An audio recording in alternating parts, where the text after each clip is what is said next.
Hello and welcome to the Paul Green Comedy PaulCast. It is September 12th, 2024. This is episode 272. Stand-up comedian, actor, and improviser, and dreamer, Paul Green, sharing my journey and thoughts as I pursue my own dreams in life.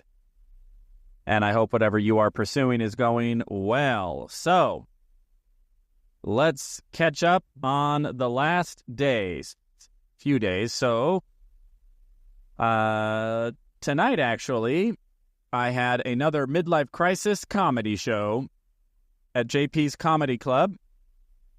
And overall, the show went very, very well.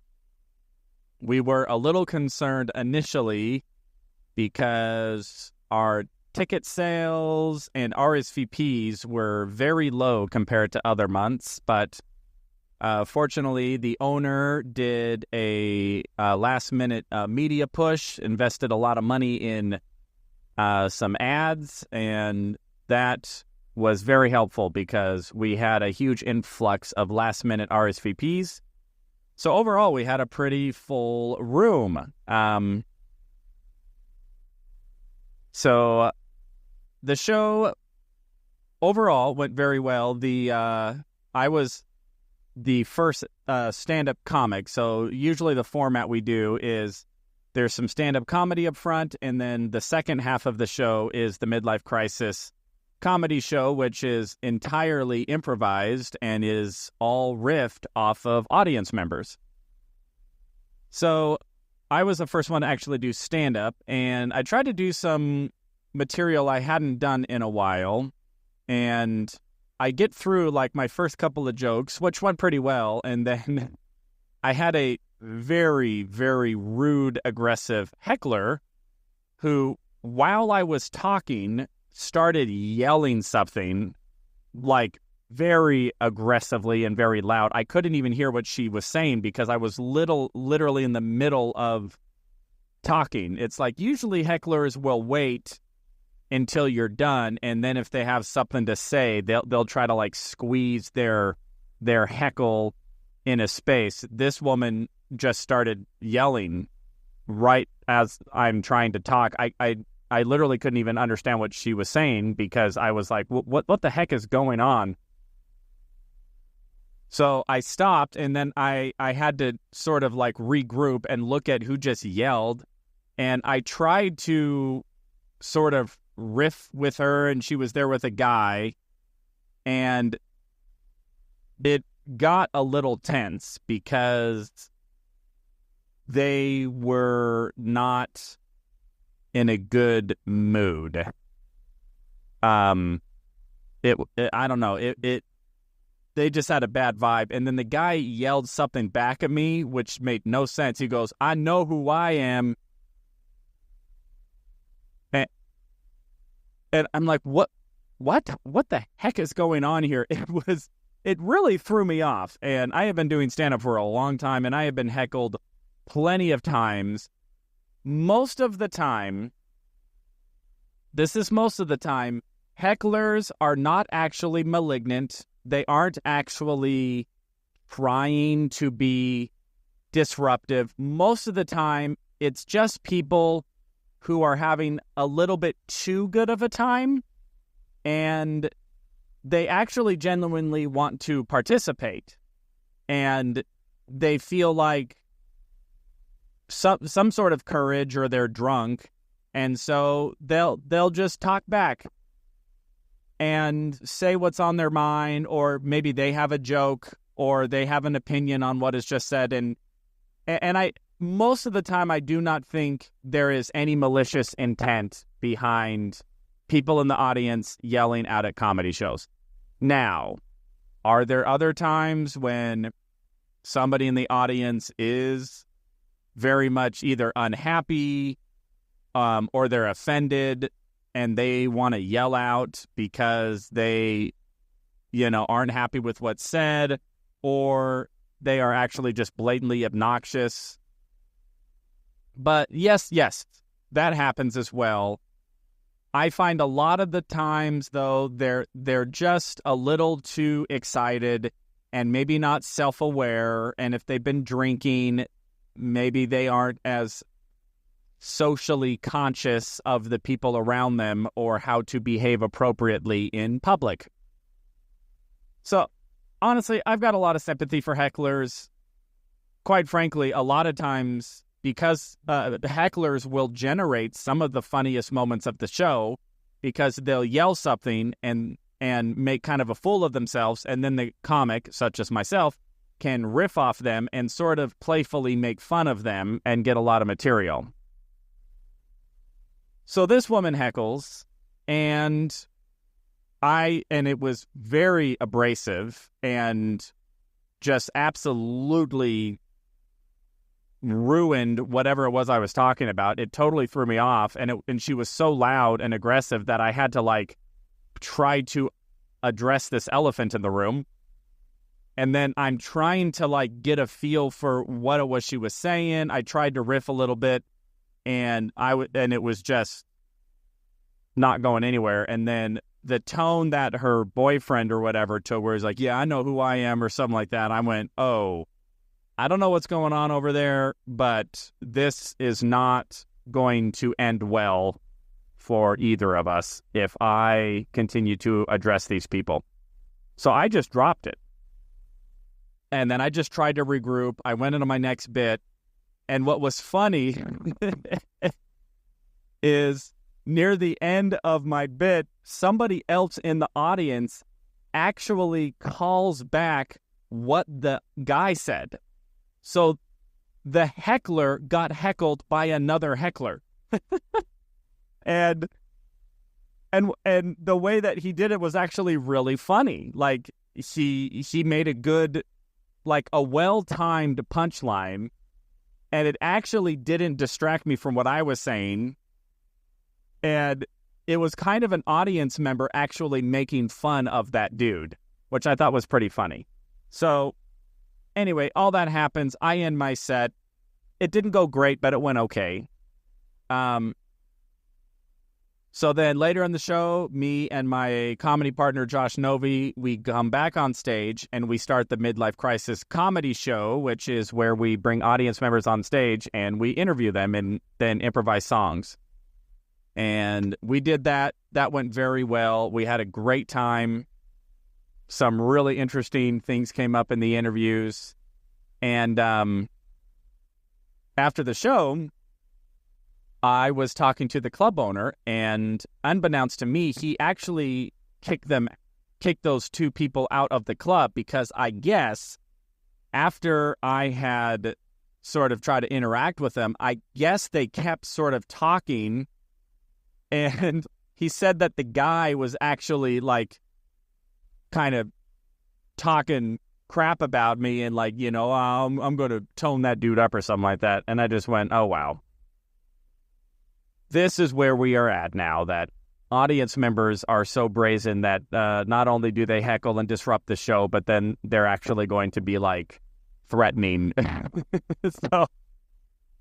So that was all a pretty interesting interaction. But,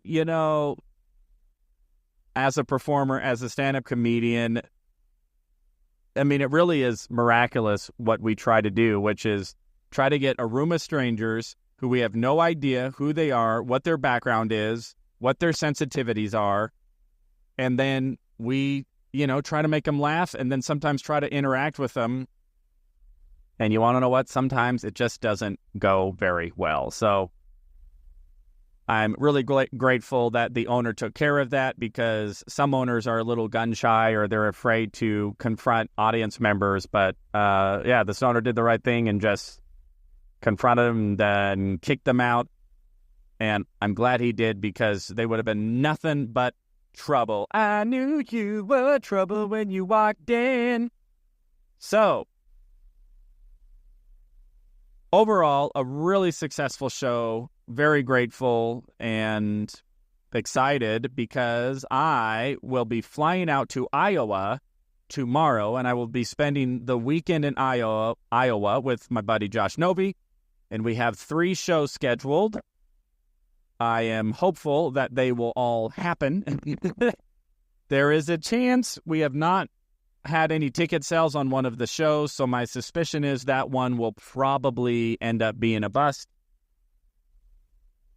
But I've said it many times, and I'll say it again. When you are in the going for your dream space, there is so much unknown that you are entering into, and so much ups and downs, so many failures, so many things not going how you planned or how you hoped.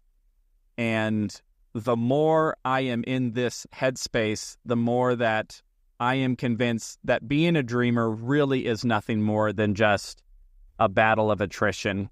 And it's just how long can you stay in the game and not let negative setbacks, discouraging experiences keep you from continuing and moving forward. So we're going to go out to Iowa. We're going to show up to the theater and see if there's an audience there. And if there's an audience there, fantastic. If not, lesson learned, and we will continue to do our thing and find a way to be successful. So with that, let me turn my focus now to my commentary on the next book that I'm reading, which is The Magic of Thinking Big. And I am very much enjoying this book. And today's chapter is How to Think and Dream Creatively. Isn't that fascinating that I talk so much about going for your dreams, and now there is specifically a chapter on how to think and dream creatively. Now, creative thinking and creative dreaming, that is an interesting way to approach dreaming, to do it creatively. And I am very much a fan of people who are able to creatively approach problems and creatively approach different ways of doing things, and creative ways to solve old problems. And this is one of my favorite examples of this. I may have talked about this band before. One of my favorite bands is a band called They Might Be Giants, boy, they might be giants. If you're not a fan of They Might Be Giants, you ought to be. They have been around since the 80s. And it's just two guys from New York. Probably their most famous songs, they don't have a lot of mainstream songs, but they have a couple. So their most famous song was probably Particle Man, or that song, Istanbul was Constantinople. Now it's Istanbul, not Constantinople. They also wrote the theme song for Malcolm in the Middle. You're not the boss of me now. You're not the boss of me now. If you're into cartoons, they also wrote the theme song for Courage the Cowardly Dog. Courage the Cowardly Dog. Anyway, what I love so much about They Might Be Giants is just how unbelievably creative they were in marketing their band. So it started out just as two guys from New York, and they just started getting together and writing songs together. I think they actually met in high school, and then I think went to college together, if I remember their history right. But anyway, so they just started writing songs, right? And so they needed to start growing in, popularity as all bands, and started, needing to get more listeners and more fans. Very much the same boat that I'm in with the Midlife Crisis Comedy Show. So one thing that they did is they took out an ad in a New York paper, and the ad just said, dial a song, and they bought a 1-800 number. So there was an ad that said, dial a song, 1-800, whatever the number was. And then what they did is they bought one of those old voice recorder machines. If you're old enough, you know that voice recorders, voice messaging machines, this was, before cell phones, obviously, were actually two tapes. And on one of the tapes, you would record your outbound message. Hi, this is Paul. Thanks for calling. Sorry we missed you. Leave a message at the beep. And then when the beep would happen, the other tape would start recording whatever the people left on the voice message. So what They Might Be Giants did was the outbound message was whatever song they had just written. So you would call and there would be a voice message going, "Thank you for calling They Might Be Giants, dial a song. Here is today's song," or whatever. And then they would just play a song on their outbound message. And there was just this ad that said dial a song. Nobody knew what the heck it was or what it meant, but all it did was spark a bunch of curiosity. So people just started calling this 1-800 number to, really just out of curiosity, like, what the heck is this? And what happened is people would start to listen to it and go, "Hey, I really like these guys. These guys are really cool." So then people would start calling them every day.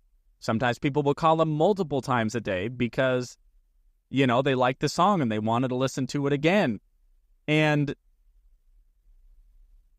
I don't know. I just hear stuff like that, and it just is so inspirational to me to think of creative people who are they're just following their dreams. They're doing what they love. They wanted to start a band, so they started a band, and every band has to market and promote themselves. And they're just like, "Hey, how can we market and promote ourselves in a unique and creative way?" And they created Dial a Song. And my understanding was they actually had that phone number for many, many years.